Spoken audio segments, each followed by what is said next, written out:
Namaskar and good evening to everyone. How are you, friends? I think you are well. I am also well in your prayers. Today I came back with a new video.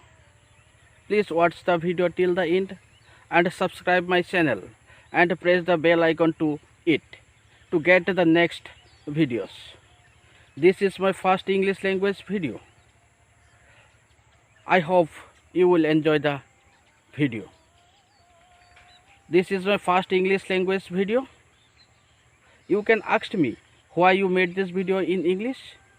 There is a little help for those who are afraid to speak English. If you want to speak English, you have practice.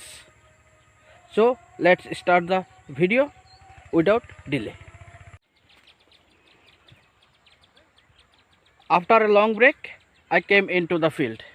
Today I will show you several crops. Those are produced in our field. This is tomato crops field. Farmer work hard to produce the crops. 1 bigha land, tomato produce more than 50 quintals. Farmer work hard to produce the tomato.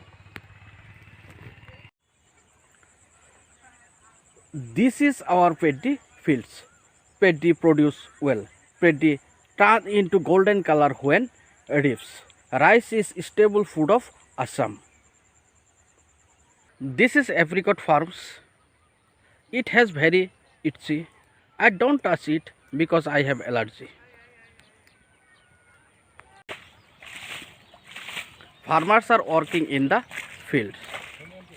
Farmers work hard to produce the crop, but it does not get a reasonable price in the market. Thanks for watching.